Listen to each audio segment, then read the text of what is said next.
नमस्कार, मैं हूं आलोक मेहता। एडिटर्स डायरी में चर्चा कांग्रेस के राहुल गांधी, राजीव गांधी और संजय गांधी की, खास करके इसलिए कि गुलाम नबी आज़ाद ने अपने इस्तीफे के बाद बाकायदा उनका नाम लिया और इसलिए मुझे याद आया और एडिटर्स डायरी में ज़रूरी है कि हम लोग अपने दर्शकों को भी ये बताएं कि किस तरह से संजय गांधी की राजनीति और राहुल गांधी कहाँ ले गए। क्योंकि मैंने संजय गांधी को भी देखा, संजय गांधी का इंटरव्यू भी किए। जिस ज़माने में वो पार्टी जब शुरू किया था यूथ कांग्रेस में, प्रगति मैदान में बड़ा भारी अधिवेशन के बाद, तब से संजय गांधी को हमने देखा। राजीव गांधी भी जब राजनीति में आए तो उसके लिए भी कवर स्टोरी लिखने का है, उनसे मिलने का, उनके साथ तो यात्रा करने का भी। जब राहुल गांधी मास्टर राहुल हुआ करते थे, बने युवा भी नहीं कहना चाहिए, किशोर एज के थे, तो यात्रा में वो कभी कभी साथ होते थे राजीव गांधी के साथ विदेश यात्राओं में। तो इसलिए बिल्कुल अंतर है। गुलाम नबी आज़ाद ने जो कुछ कहा, मैं समझता हूँ कि शायद कम ही कहा है। जो नज़दीक से देखते रहे हैं, उस तरह के पत्रकार, जो रिपोर्टर रहे, संपादक रहे या किसी भी फील्ड में, कांग्रेस में काम करने वालों को तो और ज़्यादा दर्द होना स्वाभाविक है। गुलाम नबी आज़ाद ने कहा कि भाई हमने संजय गांधी के समय देखा, हमने इतना काम किया, इंदिरा गांधी के समय में काम किया, वो भी यूथ कांग्रेस के। मुझे याद है लोग अभी भी गुलाम नबी आज़ाद की आलोचना कर रहे हैं कि अवसरवादी हैं या वो कश्मीर में उनका कितना वोट। हम ये मानते हैं कि वोट लाना उतना ज़रूरी नहीं है। वोट मनमोहन सिंह कितना लाते थे, वो तो दिल्ली का चुनाव तो हार गए थे एक। भाई कम से कम ये महाराष्ट्र में तो गुलाम नबी आज़ाद लड़े हैं। और संजय गांधी की चाहे कितनी ही आलोचना करते हो, वरुण गांधी आज फिर भी कोशिश कर रहे हैं, उन्हीं के बेटे हैं। लेकिन राहुल गांधी तो किसी न पुरानी पीढ़ी की परंपरा करते हैं न नई पीढ़ी की। वो खाली उन्होंने अपना जो कोठरी बना लिया, वो किसी की सुनते ही नहीं है। 10 साल में AK एंटनी रिपोर्ट दिया तो ये गलत है क्या? अहमद पटेल क्या कहते थे, उसमें से कितना मानते थे, वो तो सामने नहीं है, बेचारे जा नहीं सकते थे। लेकिन किसका कहना मानते हैं राहुल गांधी, ये पता नहीं है।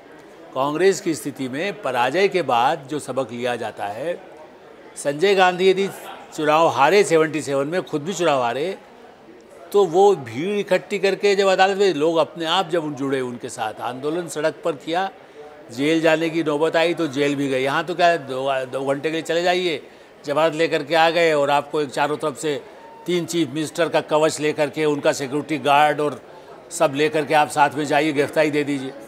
असली गिरफ्तारी उसको कहते हैं कि जब इंदिरा गांधी गई और जाकर के बैठ गई बीच में हरियाणा के रास्ते पर कि भाई इसके लिए मुझे ये कानून ये कहता है, आप कैसे मुझे कहाँ ले जाएंगे, इस बॉर्डर के बाद बाहर जाना है कि नहीं जाना है। तो वो सत्याग्रह है जिसमें आप खुद समर्पण या तो करें, उसको सत्याग्रह कहेंगे। और बहरहाल उसकी बात नहीं, मैं ये कह रहा हूँ संजय गांधी की राजनीति ज़मीनी राजनीति थी। आलोचना इमरजेंसी उनका गलत हुआ, वो सब हुआ, उनसे गलतियाँ हुई, लेकिन बाद में दुर्भाग्य है कि वो नहीं रहे। राजीव गांधी कम से कम वो तो राहुल गांधी उनसे ही, उनको ही प्रेरणा ले लें। कितने उन्होंने उनके स्पीच का कहीं जिक्र किया, आपको दिखाई देता है? राजीव गांधी के फ़ोटो ज़्यादा दिखाई देते हैं कहीं भी जहाँ जाते हैं। राजीव हमारे बने वो होता था कि वो 20 लाइन बोला करते थे राजीव गांधी। लोग कहते भी थे कि जब बोलते नहीं हैं, हमें देखना है, हमें देखेंगे, इस तरह के उनके डायलॉग को लोग थोड़ा सा हंसते भी थे। हम लोग लिखते थे कि अरे वो गॉगल वगैरह पर मीटिंग में बैठते हैं तो अपनी चर्चा कुछ और चीज़ों पर करते हैं, मॉडर्न कंप्यूटर की बात करते हैं, कंप्यूटर बॉय हैं।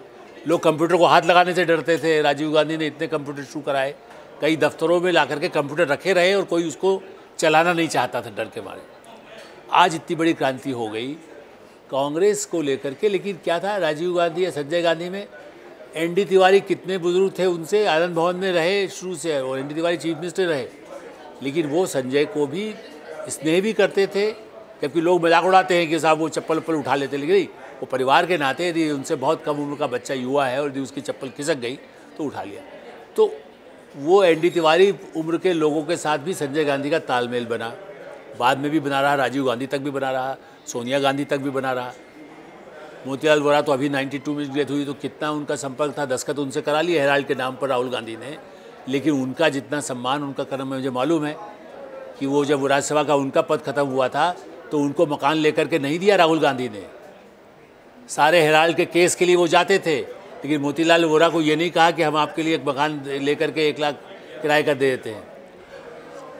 तो मेरा ऐसा मानना है कि ये जो पीढ़ी का अंतर है, राजीव गांधी, कमलापति त्रिपाठी बाकायदा पत्र लिखते थे। जो गुलाम नबी आज़ाद पत्र लिखा, कमलापति त्रिपाठी और राजीव गांधी जाके उनको समझाने चले जाते थे। शंकर दयाल शर्मा उपराष्ट्रपति थे और राज्यसभा के सभापति के नाते शिवशंकर ने कोई बहुत ही ऐसे अपमानजनक ढंग से बातें कर दी, अपमानजनक व्यक्तिगत न भी की, लेकिन संविधान को लेकर के कहा कि आपको नियम पता नहीं है। शंकराचार्य शर्मा इतना दुखी हो गए कि उन्होंने कहा कि मैं इस्तीफ़ा देता हूँ। तो फिर राजीव गांधी उनको प्रणाम करने गए, नमस्ते किया, उनको समझाया कि हम गलती हो गई हमारे मंत्री से, मैं आगे से ऐसा नहीं होगा। तो पुरानी पीढ़ी को लेने में, उनसे गलतियों को स्वीकार करने में राहुल गांधी को क्यों कष्ट होता है?